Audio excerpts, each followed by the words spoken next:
Bonsoir à tous et à toutes. Je m'appelle Simon Bourdeau. Je suis professeur à l'UQAM en technologie de l'information, anciennement gestionnaire de projet et facilitateur Lego Serious Play depuis 2013. Donc, aujourd'hui, je viens vous présenter, en fait, faire un survol de ce que c'est, vous faire comprendre un peu mieux pour ceux et celles. Est-ce qu'il y en a qui ont déjà joué, ont déjà participé à des ateliers Lego Serious Play? Ouais, effectivement, oui. Deux qui ont déjà essayé à des présentations que j'ai faites. Les autres, c'est dans des milieux professionnels que vous avez essayé. Donc, vous allez voir peut-être mieux comprendre. Pour les autres, vous avez déjà entendu parler de ça un peu? Vous avez une idée? Il y a souvent des idées préconçues, il y a différentes façons de voir ça.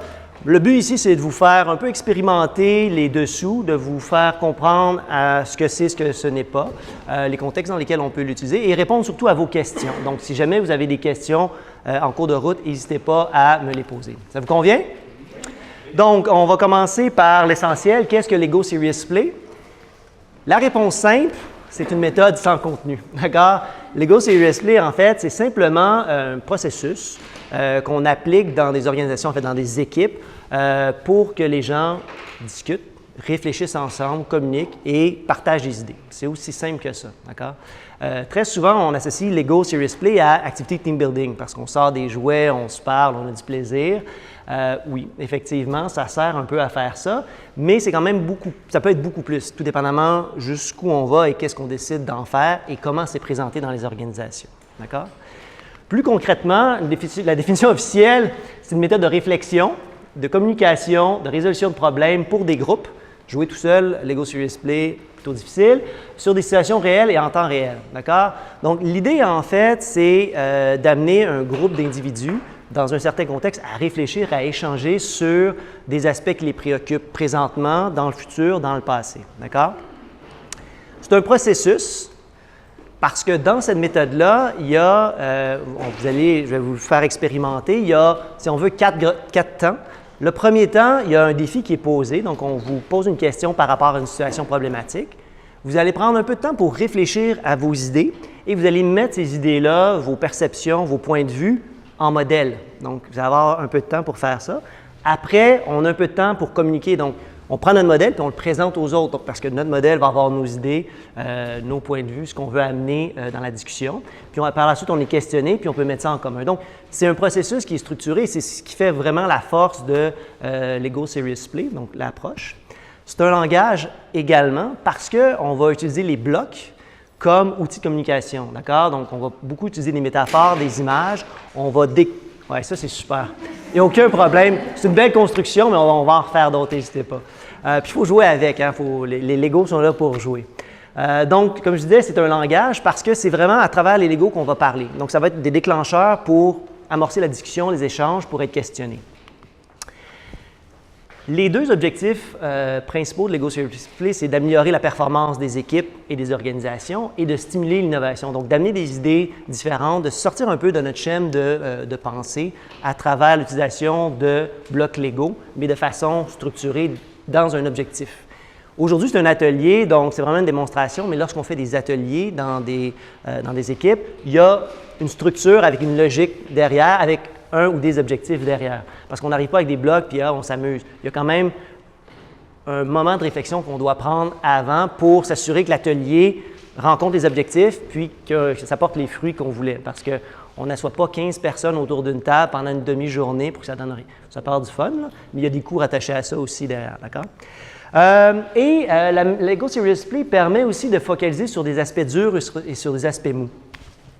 Quand je parle d'aspects durs, Lego Serious Play peut nous permettre de développer des plans stratégiques. Ça peut nous permettre de revoir des procédures, des processus, donc des choses plus dures. Mais on peut aussi attaquer ou aborder des sujets plus mous, comme les valeurs d'une organisation, l'identité d'un groupe. On peut régler des conflits avec ce genre d'outils-là parce qu'il y a dans l'approche une façon sécuritaire de communiquer. Donc, on va voir ça un peu plus tard, mais ça permet vraiment d'aborder un spectre de problématiques, de défis dans des organisations. C'est pour ça que tantôt j'ai dit que c'était une méthode sans contenu. Ça va pour vous? Est-ce qu'il y a des questions pour l'instant?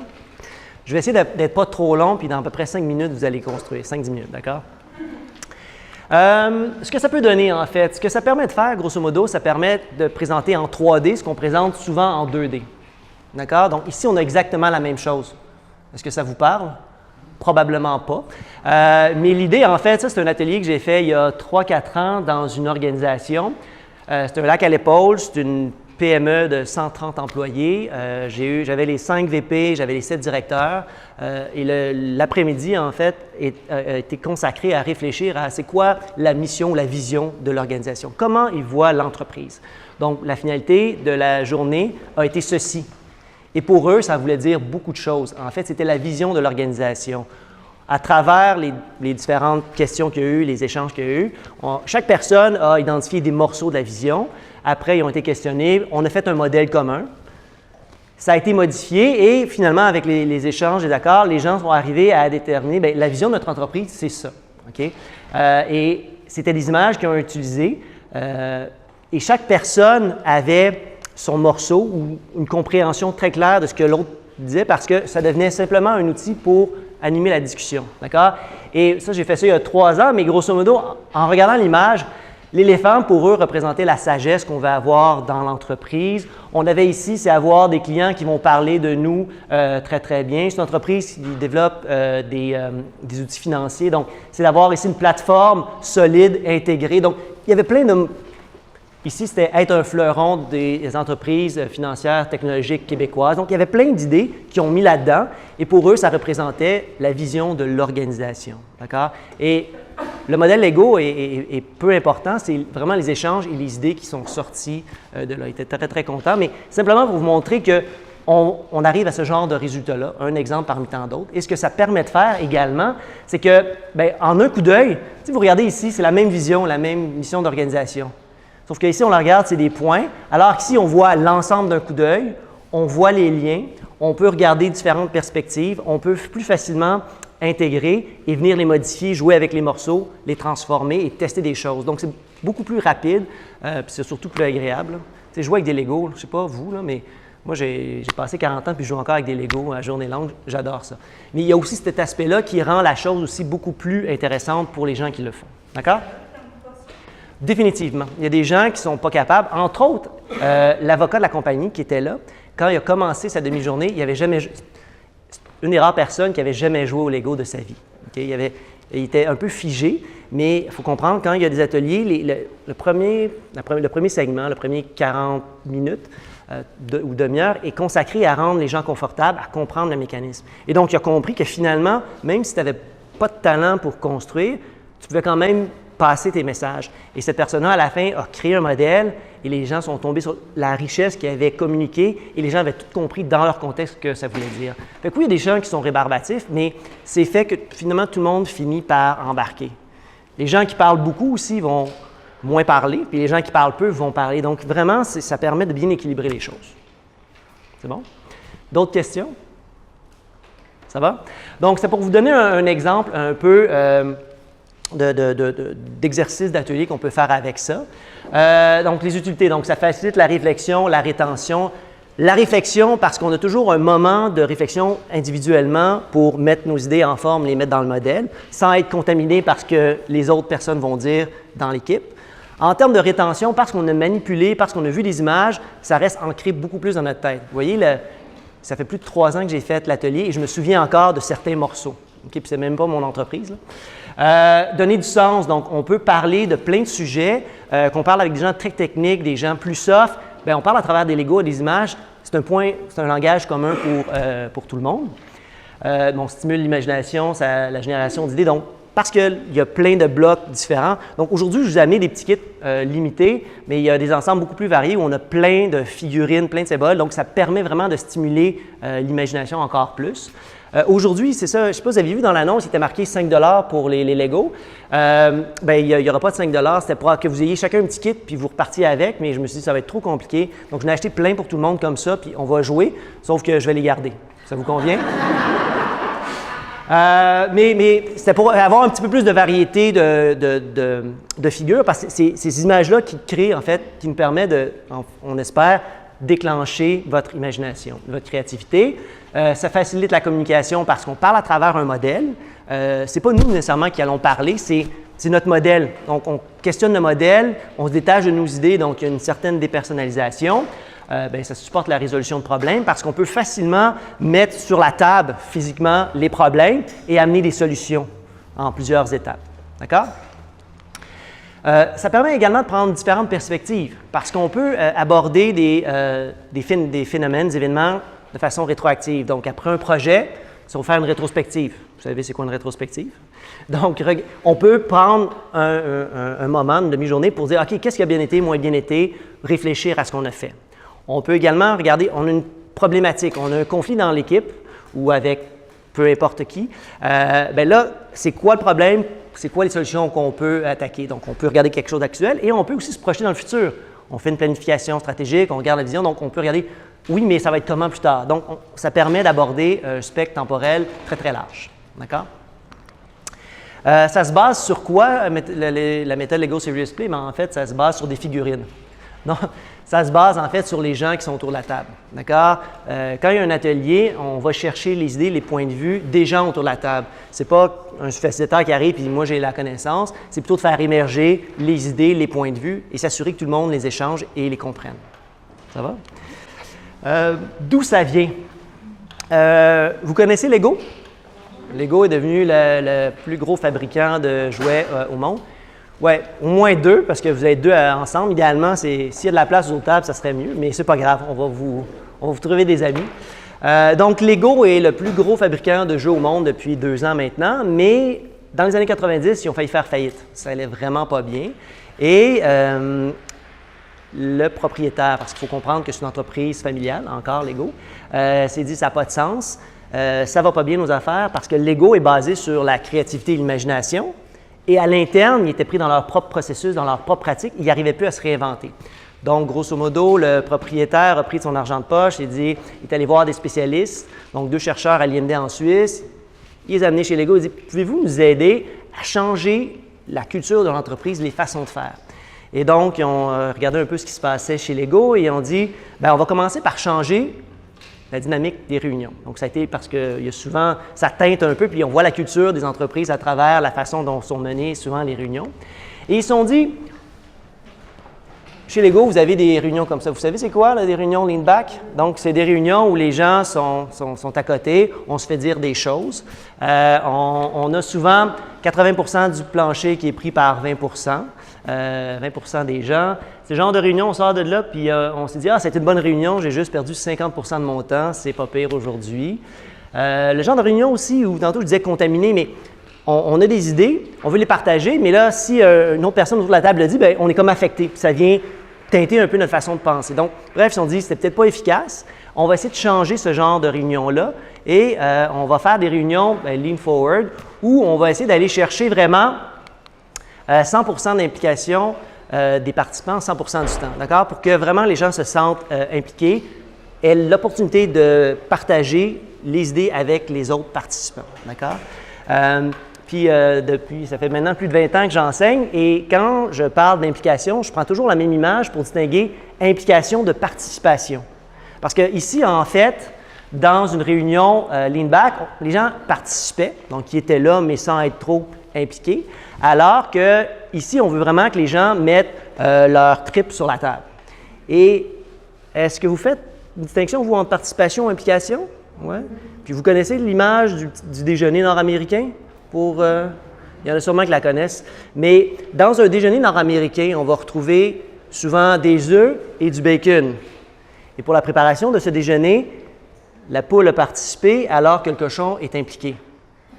D'accord? Donc, c'est une vieille image, elle n'est pas de moi, mais j'aime beaucoup, ça parle beaucoup en fait. D'accord? Et c'est ce qu'on va aller chercher ici.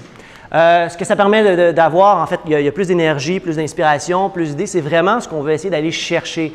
Puis quand on se met à jouer, ça met des sourires, il y a comme une autre dynamique aussi qui se met en place. OK? Ça, simplement pour vous montrer que Lego Serious Play, bien, ça existe en fait depuis les années 90. Il y a eu la première version développée en 99 jusqu'en 2002. À partir de 2002, c'était le responsable de Lego Éducation qui a pris en main pour faire évoluer ça. C'est une méthode qui appartenait à Lego, mais qui est maintenant open source depuis 2010, en fait. Donc, on peut s'en servir et le core process dont je vais vous présenter tantôt, c'est ouvert à tout le monde. Des Lego, on peut en acheter partout. Donc, on peut facilement le réutiliser partout. Ce qui est plus propriétaire, entre autres, ce qui appartient au Master Trainer, c'est certaines applications plus spécifiques. Mais sachez que ça existe. Il y a quand même beaucoup d'informations qui est sur le web si jamais vous voulez essayer dans différentes rencontres. On n'a pas besoin de faire appel toujours à un facilitateur si on veut juste s'en servir pour communiquer ou stimuler des idées. Parce qu'il y a quand même des éléments qui sont là. D'accord? C'est ce que je veux essayer de vous montrer aujourd'hui, les possibilités derrière cet outil-là. Ça va? Bon, j'ai assez parlé, là. Vous êtes prêts pour un premier exercice? Super. Donc, il y a des Legos là, vous va peut-être falloir les démonter. Mais, premier exercice, d'accord? Donc, vous avez des pièces. Je veux éviter la chicane, mais vous allez avoir un peu de pression parce que tous les ateliers, donc tous les défis vont être minutés. Pour le premier défi, vous allez avoir 1 minute. C'est bon? Vous allez avoir 1 minute.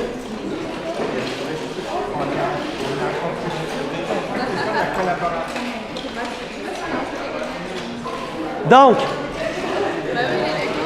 ouais, désolé si je crée du stress. OK? Et en passant, ce n'est pas une compétition. D'accord? Fait que vous êtes prêts pour votre premier défi?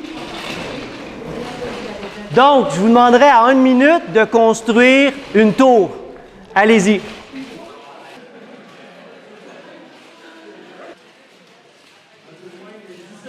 C'est bon? On ne touche plus à rien.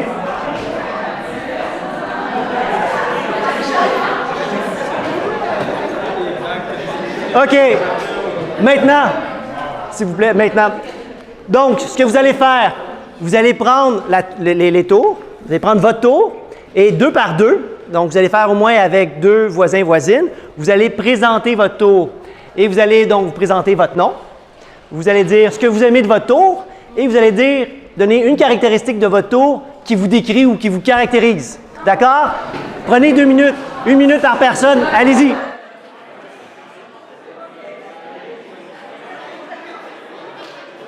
Est-ce que vous avez aimé l'expérience?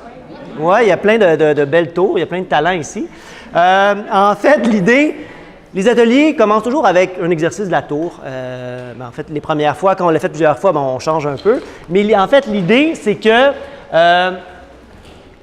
c'est des tours. Mais quand vous regardez les tours de vos voisins, voisines, qu'est-ce que vous remarquez? Elles sont toutes différentes? Pardon? Ça nous challenge parce que c'est le meilleur. Lui, c'est OK. On a le meilleur ici, ceux qui veulent se comparer.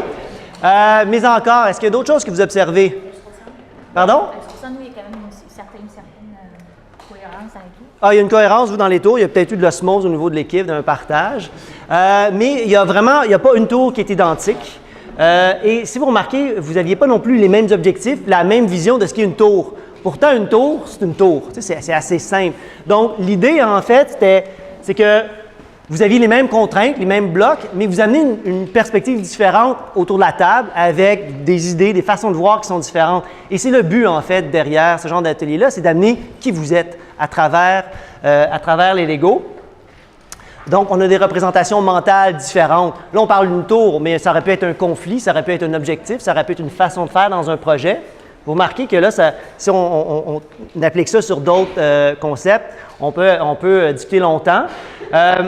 Ça vient aussi, c'est facile c'est un outil qui facilite la communication parce qu'on parle à travers notre tour, puis on peut clarifier, puis on pose des questions sur quelque chose qui est physique, puis là, on peut amener plus de détails. Vous aviez juste 1 minute, on a fait ça rapidement. Généralement, quand c'est des questions un peu plus complexes, c'est 3, 4, 5 minutes selon la complexité, puis un peu plus de variété. Donc, pour amener plus de richesse dans les constructions. Puis quand on construit quelque chose aussi, on s'implique plus parce qu'on a fait quelque chose. On a envie de le partager, on a envie aussi que les autres nous écoutent. Donc, il y a ça qui est stimulé derrière. D'accord? Ça va pour vous? Puis en même temps, là, vous avez fait des analogies entre la tour et vous. Je ne sais pas si est-ce que vous avez trouvé ça difficile? Est-ce que ça faisait du sens? Non? Ouais? Parce que, je ne sais pas si vous connaissiez tous et toutes, mais vous apprenez le nom d'une personne puis une de ses caractéristiques vues par elle-même, mais en dedans de quelques minutes. Donc, ça permet quand même d'aller chercher des points de vue ou des aspects d'individus auxquels on n'est pas habitué d'avoir. Et quand on travaille avec des collègues, même si ça fait longtemps qu'on travaille avec, quand on les voit construire, bien, vous savez, l'adage, quand on dit jouer avec une personne 1 heure, on en apprend plus que d'avoir passé 1 an à travailler avec cette personne-là. Parce qu'en jouant, puis quand on voit des gens construire, le choix des blocs, les descriptions, les modèles, ça dit beaucoup de choses sur qui on est en fait. Ça, c'est une petite parenthèse là-dedans. Lego Serious Play, ben, c'est dans le cadre de jeu. Donc, le jeu, quand on joue, on est dans un environnement où les règles sont un petit peu différentes. On peut se permettre un peu plus de choses. Et souvent, on va se concentrer beaucoup plus sur comment on le fait, sur les façons de faire, et on décroche un peu des résultats. Parce que dans un milieu de travail, c'est souvent les objectifs, la finalité, puis c'est les résultats, puis on ne pense pas toujours à comment le faire. En étant dans un environnement de jeu, on prend un peu plus de recul des fois, et c'est ce qu'on va aller chercher, plus la liberté d'essayer des affaires, puis de dire des affaires, même si ça n'a pas de bon sens, ça n'a aucune implication, ou très peu, d'accord? Donc, c'est un peu l'idée derrière. Je vous parlais tantôt du core process ou de la partie qui est open source. Bien, en fait, c'est celle-ci. C'est toujours, donc dans un atelier, il va y avoir la répétition de ce core process-là parce qu'on demande dans un premier temps, donc un défi qui est posé. Ici, le défi, c'était construire une tour. Ça aurait pu être, c'est quoi les difficultés qu'on a vécues dans l'équipe dans la dernière année, dans le dernier mois. Okay? Puis là, vous mettez ça en modèle. Chaque personne construit, donc c'est le moment de réflexion individuelle. Par la suite, on le partage au reste de l'équipe, puis par la suite, on questionne.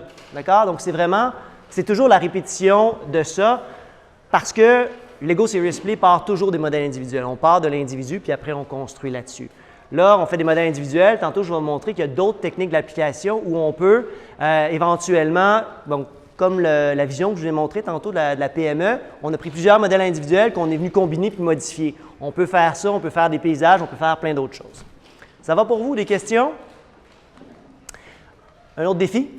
Vous êtes prêts? Parce que le but, en fait, c'est un atelier, donc je ne veux pas trop parler. On peut défaire la tour.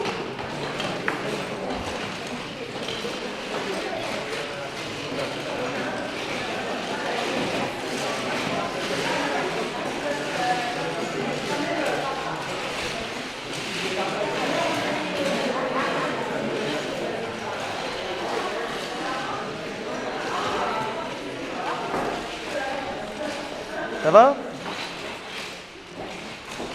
Vous êtes prêts et prêtes? Là, vous allez avoir un peu plus de temps, mais c'est un peu plus difficile.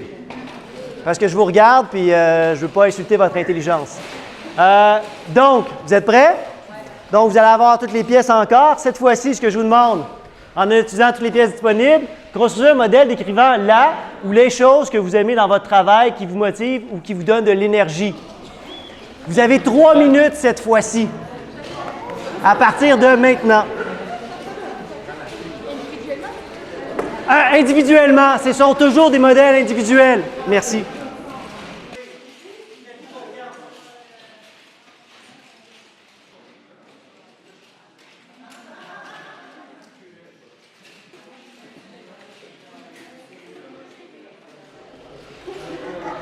Donc, on est parti de modèles individuels. Oui, vous pourrez les bonifier, mais on pourrait continuer puis des heures et des heures. Donc, vous avez fait le modèle. On va faire un peu le même exercice. On ne le présentera pas tout à la table. Vous allez présenter votre modèle à 2 voisins dans 1 ou 2 minutes pour vous donner la chance de le présenter et d'être questionné. D'accord? Donc, allez-y, s'il vous plaît. Bien, merci. Est-ce que vous avez aimé l'exercice? Oui. Est-ce que c'était un peu plus challengeant que l'autre ou non? Pardon? C'était dur? Comment ça? Oui? Est-ce qu'il y en a d'autres qui ont vécu ça un peu, les difficiles d'identifier? Non, mais ça se peut. Et c'est vrai? C'était trop près. Bien, en fait, là, j'étais pas à chacune des tables, mais généralement, quand on n'a pas d'idée, quand ça ne vient pas, il ne faut pas réfléchir. Ça, c'est une activité, il ne faut pas que tu réfléchisses. Non, mais instinctivement, vous faites confiance, vous mettez des choses sans savoir pourquoi. Puis quand vous venez pour raconter votre histoire, bien, ça émerge. C'est assez puissant comme petit... parce qu'inconsciemment, on réfléchit. C'est comme quand on dort sur des affaires, des problèmes. Là. Le lendemain matin, c'est réglé. C'est un peu ça.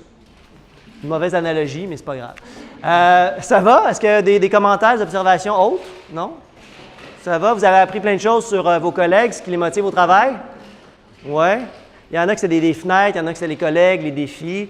J'aurais aimé ça écouter chacun de vos récits. Maintenant, en fait, donc vous avez à travers les modèles, décrit ce que vous aimez dans votre travail, ce qui vous motive. Qu'est-ce que vous avez surtout utilisé pour décrire, justement, ce qui vous motive? Est-ce que vous... Parce que c'était des petits... il y avait des drapeaux, des voitures. Vous êtes parti de là pour décrire, en fait, une situation. Mais grosso modo, ce que vous avez fait, c'est que vous avez pris des métaphores et vous avez, sur une métaphore, décrit. Et je ne sais pas quand la personne avec qui vous échangiez vous décrivait sa réalité, est-ce que vous étiez capable de la comprendre? Souvent, on est capable de se projeter assez facilement parce qu'avec une métaphore, ça met l'emphase sur l'essentiel et ça fait abstraction un peu du reste. Donc, la métaphore est très, très présente dans, en fait, c'est le véhicule principal de l'utilisation des Lego. Donc, les images, les métaphores derrière. Donc, ça rend une réalité complexe beaucoup plus simple. Ça permet de réfléchir dessus. Ça permet de générer des nouvelles idées. Donc, on a une image, on entend une image et là, on part dessus, on fait d'autres liens. C'est beaucoup plus facile de partager les idées et de se faire comprendre. On peut avoir des fois des gens techie avec la haute direction qui peuvent se parler, même si généralement ils ne se comprennent pas. Je ne sais pas si vous avez déjà vécu ça. Ça arrive parfois. Ça permet également de transformer l'intangible en intangible. Parce que vous avez parlé, des fois, c'est peut-être des émotions, mais c'était tangible sur un modèle. Donc, on part de ça, on en discute. D'accord? Donc, ça devient le point de référence. Je l'ai mentionné un peu tantôt, mais le jeu, c'est un environnement sécuritaire. On se permet des choses, on va dire des affaires que dans un milieu plus formel, on n'aurait peut-être pas l'aisance de le faire. On utilise un modèle pour parler. Donc, ce n'est pas nous qui parlons, c'est le modèle qui parle. On parle à travers le modèle, mais c'est sécurisant dans le sens que on est un peu détaché, même si c'est nos idées qui se trouvent dedans. Donc, certaines personnes, des fois, qui sont un peu plus timides, qui sont un peu plus gênées, vont parler à travers ça et ça donne une certaine confiance. Il y a aussi l'idée de hands-on, minds-on. Donc, quand on manipule des blocs, bien, vous savez qu'il y a énormément de terminaisons nerveuses dans les mains. Donc, en jouant avec les mains, on vient stimuler des parties de notre cerveau. D'accord? Donc, le but, en fait, c'est d'aller stimuler des endroits où, généralement, on ne va peut-être pas de façon rationnelle ou consciente. Et c'est un peu ce qu'il y a derrière. D'accord? L'autre élément, c'est que quand on manipule, bien, ça devient beaucoup plus significatif. Il y a un plus gros taux de rétention de ce qu'on a vécu généralement. Okay? L'idée, en fait, dont je vous parlais, les statistiques peuvent varier, d'accord? Mais vous savez probablement qu'il y a des choses que l'on sait, qu'il y a des choses qu'on sait qu'on ne sait pas, mais qu'on les sait inconsciemment, d'accord? Donc, ça, c'est la partie inconsciente. Bien, en manipulant les Legos, la prétention derrière, c'est d'essayer de rendre un peu plus grande la partie d'inconscient, donc amener des idées peut-être auxquelles on n'avait peut-être pas pensé. Donc, les Legos servent de trigger, si on veut, à aller chercher ces idées-là. Et parce qu'on utilise les deux mains, on essaie de stimuler les deux côtés du cerveau.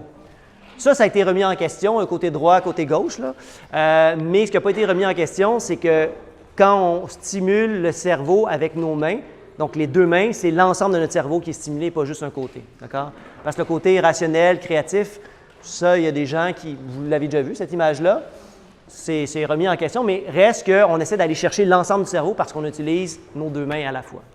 Ça va? Un autre petit exercice? Non? Vous avez tanné? Parce que là, j'ai un non. Moi, je peux arrêter là. Il n'y a aucun problème. C'est lui. Non, c'est pas vrai. Donc, vous êtes prêts? Donc, dans les projets, je suppose qu'il y en a plusieurs qui travaillent en mode projet ici. Vous connaissez les projets.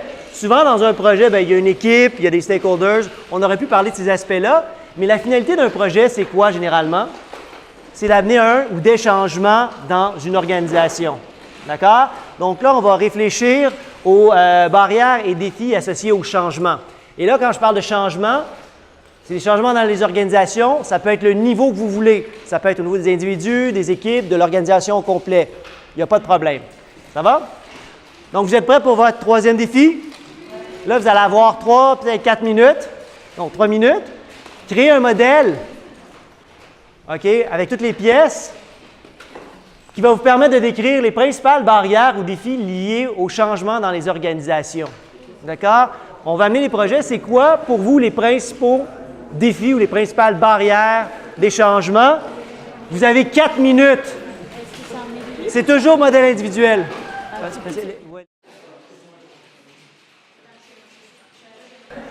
Donc, ce serait pas mal terminé. Ça vous convient? Bien, on aurait pu prendre plus de temps, mais encore une fois, je vous demanderais cette fois-ci de partager mais partagé au reste de la table. Donc, une personne présente, les autres écoutent. D'accord? Donc, une à la fois pour que, idéalement, que tout le monde puisse présenter son modèle au reste de la table. Essayez de faire ça en 1 ou 2 minutes par personne maximum. Allez-y. Là, c'est qui commence, c'est ça. Faut que tout le monde y passe. Tout le monde y passe.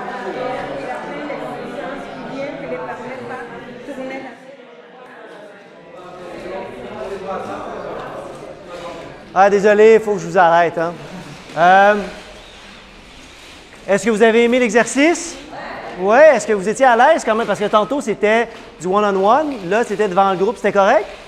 Est-ce qu'on vous a questionné sur vos modèles, amené des précisions? Est-ce que ça a amené la discussion? J'espère que vous avez aimé les idées de vos voisins, voisines, vos collègues. Oui, quand même. Je sais que c'est un petit peu plus difficile que tantôt.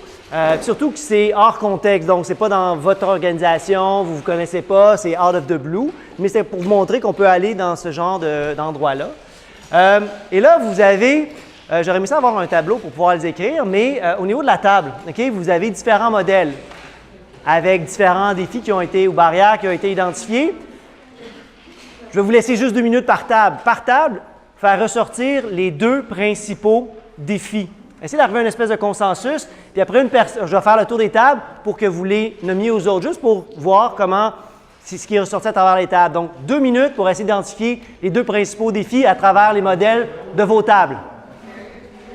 C'est bon?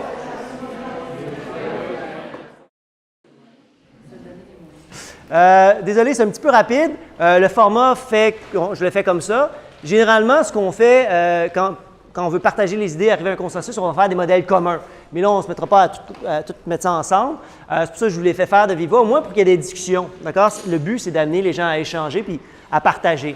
Et juste par curiosité, on va passer table par table pour identifier les 2 principaux défis ou barrières rapidement. Ici, c'était quoi que vous aviez identifié? Peur et confort. Remise en question du statu quo, confort. OK, donc on est trop confortable dans ce qu'on fait, donc on ne se remet pas en question. Puis la peur du changement? La peur en général, le grand P.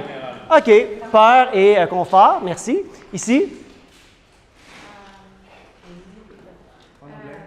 In English. Communication et collaboration et les hiérarchies, mais defined et undefined, et aussi holding on to power.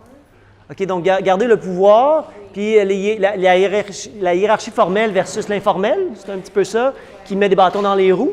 OK, parfait. Puis le premier, c'est collaboration et? OK, parfait. Bien, merci. Donc, OK, on avait là-bas. Les murs qu'on avait dans les entreprises, particulièrement qui empêchaient la communication. OK. Et aussi, on retrouvait les peurs individuelles. Les peurs. OK. Vous, c'est les peurs individuelles ou c'est les peurs en général, aussi bien des équipes, des organisations? Donc, vous voyez, donc, il y a différents niveaux, effectivement. Mais merci. Ici? Donc, un manque de transparence au niveau du leadership. OK. Et le upper management, donc la haute direction, il y a une barrière. Parce qu'ils n'écoutent pas? Une déconnexion par rapport à la base. OK, bien merci. Est-ce que ça revient un peu reprendre votre hiérarchie ici? Ou c'était similaire mais différent? Donc, c'est des concepts, mais si on avait fait un gros modèle commun, on aurait pu amener la discussion sur qu'est-ce que vous voulez dire par hiérarchie là. Vous voyez, donc c'est un peu ce qu'on fait un peu rapidement aujourd'hui. Ici? Vous n'avez pas de consensus? Non, non. La peur. La peur? Le grand P comme eux? Oui, c'est ça. OK. Puis l'absence de moyens pour changer. L'absence de ressources? OK. De moyens. En moyen général, Moyen. avec la direction qui n'est pas forcément dedans. Hein. Est-ce que c'était ça? Le peu de personnes dédiées au changement versus ceux qui sont à changer. OK. Non, ça n'existe pas, ça. Non, donc, l'espèce de déconnexion entre les deux mondes. Parfait. Ici? En fait, ici, ça serait, on en a 2. Le premier, c'est le manque, en fait, parfois de vision commune pour tout le monde, pour c'est quoi le cerveau, quel Ouais. objectif. Parce que souvent, les équipes travaillent comme un vidéo, puis ils disent, oh, mais moi, c'est ça qui est important pour nous, je fais ma petite chose. OK. C'est vraiment le manque de vision, en fait. Commune, un but, OK, direction. Le deuxième aussi, c'est au niveau de l'harmonie. Toujours, donc, lorsqu'un changement, toujours essayer, en fait, là, de garder l'harmonie au travail pendant ce changement-là. Dans l'équipe, dans l'organisation, dans les gens qui subissent partout, là. C'était ça le petit cœur, là? Parce qu'ils ont fait un cœur, tu sais, c'était beau. Bien, super, l'harmonie. Parfait. La difficulté d'avoir l'harmonie, c'est ça le défi? Puis ici, par curiosité, vous, c'était? On avait la perspective, donc la vision. Est-ce que tout le monde entend? Vous entendez derrière, peut-être plus fort? Donc, la perspective qui est différente d'une personne à l'autre, donc on n'a pas une vision commune. OK, ça servir un peu l'idée, OK? Puis l'autre, c'est les silos, dans le fond, les organisations qui ont des objectifs différents dans la même, les sous-organisations dans une même organisation. OK, puis c'est difficile, les changements, qu'ils ne les vivent pas ou ils n'ont pas le... OK, bien, super. C'est quand même intéressant d'avoir ces différentes perspectives-là. Je ne sais pas si c'est des éléments auxquels vous aviez pensé, mais en 15-20 minutes, on a fait émerger ça. Donc, c'est quand même, je trouve, assez rapide et efficace d'arriver à l'identification. Et là, on pourrait pousser un peu plus. On ne le fera pas aujourd'hui, mais c'était pour un peu vous donner l'idée derrière. D'accord? Donc, on vient d'identifier les barrières derrière. Là, on part toujours des modèles individuels, donc c'est le core process, mais il y a aussi des applications. Oh, c'est mal sorti ici. Technique d'application, d'accord? Donc, l'idée, en fait, c'est qu'on part toujours des modèles individuels. On peut éventuellement faire des modèles partagés. Donc, la vision que je vous ai montrée de l'organisation au début, c'est qu'on a pris plein de modèles individuels, on a fait un modèle commun qu'on a travaillé ensemble, sur lequel on a discuté, échangé. On peut créer un paysage, donc, si on veut décrire un contexte, les enjeux, les forces, peu importe ce sur quoi on réfléchit. Par la suite, on peut également faire des liens entre différents morceaux, donc des risques, des moyens de mitigation, on pourrait faire ça. Et quand on a un peu plus de temps, on peut se construire un système, un environnement, une organisation, mettre des morceaux en lien, puis jouer. Donc, s'il arrive telle chose, je déplace telle chose, qu'est-ce qui arrive sur le reste des autres morceaux? Et là, ça amène la discussion. Ça demande un peu plus de temps. Mais c'est quand même des possibilités qu'on peut faire. Donc, c'est des différentes techniques d'application de la méthode Lego Serious Play, d'accord? Mais ça part toujours des modèles individuels parce qu'on veut que ce soit les idées des individus qui soient mis de l'avant. Ça va? Donc, juste des images, un modèle commun. Ici, ici c'est un système dans lequel on a joué. Puis d'autres photos, là. Donc, shared model, un paysage, un autre, des gens qui construisent. Et ça, c'était aussi un paysage. Donc, ça permet juste... Là, on regarde ça, c'est des blocs, mais pour les gens qui l'ont construit, il y a une signification derrière, ça a amené la discussion. C'est vraiment ça l'idée. OK? Dernier exercice pour ce soir, parce que là, on a parlé de barrières. OK? Il y a des défis. Mais c'est quoi, selon vous, la prochaine étape? Oh, vous êtes bon! Vous avez maintenant 4 minutes vous avez des barrières qui ont été identifiées, identifier des solutions pour surmonter les barrières au changement organisationnel. On part toujours d'un modèle individuel, s'il vous plaît.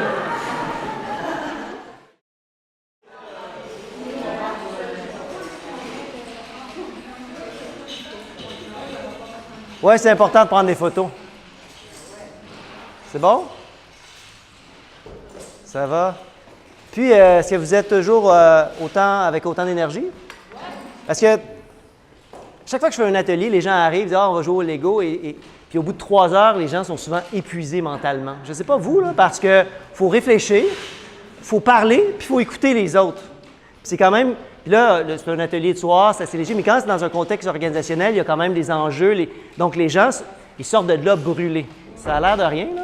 Mais puis là, c'est fin de journée aujourd'hui, on est fatigué, vous n'avez peut-être pas mangé, mais je vais faire ça vite pour la fin. Est-ce que vous avez aimé l'exercice? Donc, l'idée, je vous ai fait faire 4 petits exercices séparés pour vous montrer un peu le genre de séquence qu'on pourrait faire. On l'a fait assez simple, mais on part d'un exercice de réchauffement, on parle de soi, de choses plus soft, et là, on rentre, donc, c'est quoi les défis, puis c'est quoi les solutions, d'accord? On aurait pu intercaler, on aurait pu prendre différentes perspectives. C'est sûr qu'on a fait des modèles individuels, mais on aurait pu mettre d'autres techniques, d'accord? J'avais aussi ici la même idée d'identifier des solutions par table, mais est-ce qu'on saute cette étape-là ce soir? Vous voulez le faire absolument? On saute dessus? Deux solutions par table, puis on communique? Non, vous voulez le faire?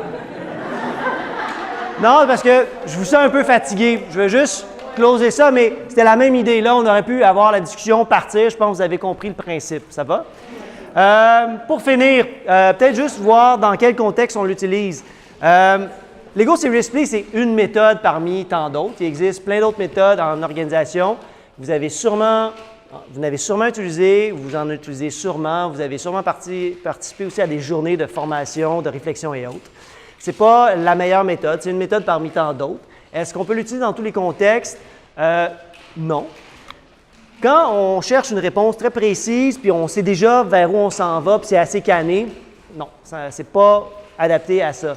Par contre, si on a un contexte où il y a plusieurs options, on a besoin d'aller chercher l'information, de générer des idées, l'Ego Serious Play peut être pertinent. D'accord? Donc, il faut avoir quand même un peu de flexibilité. Si c'est trop précis, un objectif clair, ça servira juste à rien. Parce que comme vous avez pu l'expérimenter, on va chercher les idées et les points de vue autour de la table. D'accord?